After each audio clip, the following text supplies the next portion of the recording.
Hello mga kasari, at dahil nga tayo magaling na ay tayo muna ay lalabas ng kwarto. At eto nga, pagdating ko ng tindahan ay sus, napakadaming ayusing paninda sa baba. Napakakalat ng sahig, tapos hiwa-hiwalay naman ang panindang aayusin. Ay ano gang sama naman sa mata, kainaman din. Yung tipong mag-o-open ka pero ang kalat ay kakatamad. Ay kahit nga lamesa ay talagang kala may binagyo eh. At dahil nga ang aking darling ang tao din ay tingnan niyo at puro plastic, tapos ay puro paninda din. O diba, ang mahalaga ay makapagtinda tayo, ano? At dahil nga kailangan na nating kumilos dahil wala ang ating mister ngayon, ay yan at ako ay naligo na para makapag-open na dahil tanghali na nga po. Bahay kung mapapansin nyo mga kasari ay tirik na ang araw. Maaga naman ako nagising pero late na ako nakaligo dahil nga ring aking baby ay ayaw akong pakawalan. Kaya hayon at pinatulog ko muna ulit, kaya naman ayan at ako inabutan ng tanghali.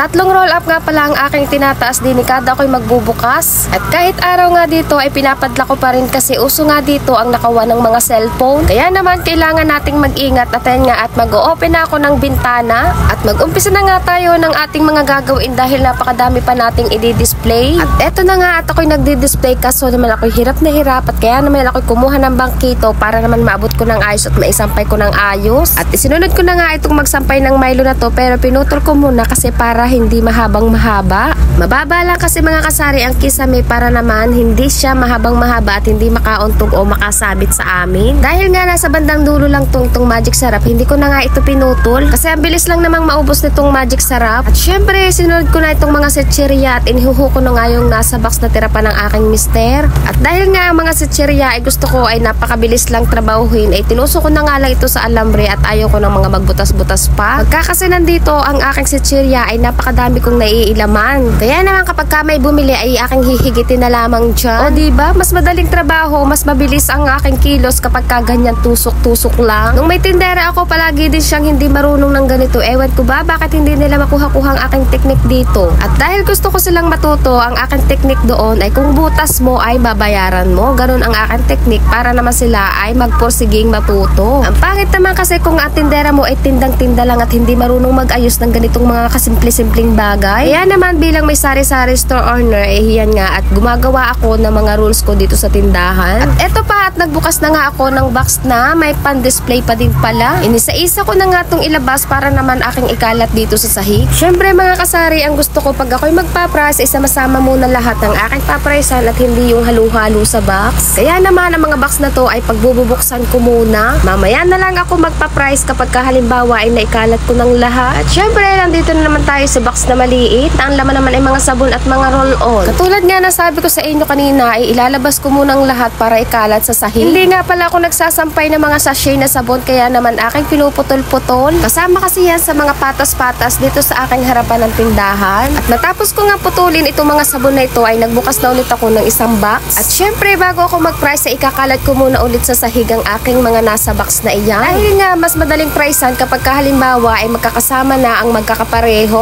Kaya naman hayan at sinort-sort ko muna kung alin ang magkakapareho para naman ako'y dire-diretso mamaya sa pagsusulat. Ay eri pala Bisco product ang aking box na rin binubuksan. Madami din pala ditong tutusok-tusukin katulad niyang mga dingdong na yan. At hayan na nga mga kasari at aking tinutusok-tusok na ang dingdong na aking sinasabi lang kanina. Tama kasari, tinutusok ko pa rin ang dingdong kahit naman ito ay mabigat sa alambre. Dahil nga matibay naman ang ating pinagsasabitan ay for the go ang ating dingdong. Madali kasing hanapin ang mga item kapag halimbawa ikaw ay titingala na lamang. Wala pang kagulo-gulo kapag ka ikaw ay halimbawa ay kumuha. Unlike sa mga nakadisplay, kaso naman pagkuha mo at nagalaw ay siya, pangit na. At dahil tapos na ako sa pagtusok-tusok, ito na at ako'y magsusulat na ng aking mga price. May 4 na box pa nga pala ako diyang hindi nabubuksan kaya lamang ay baka naman ako'y wala nang madaan na kapag ako'y nagtitinda. Inedit ko na nga lang tong aking patayo-tayo dito para naman mabilis lang at maigsi lang yung aking video. O diba mga kasari, napakabilis lang mag-price kapag kapare-pareho na ang iyong dadamputin. Hindi na nga pala ako nagamit ng pang-price tag kasi naman ay lagi akong nababasagan ng aking baby. At eto na nga at dumating na ang aking mister na galing sa labas kanina at nagpa-medical kasi naman siya ay absent dahil nga din sa trangkaso.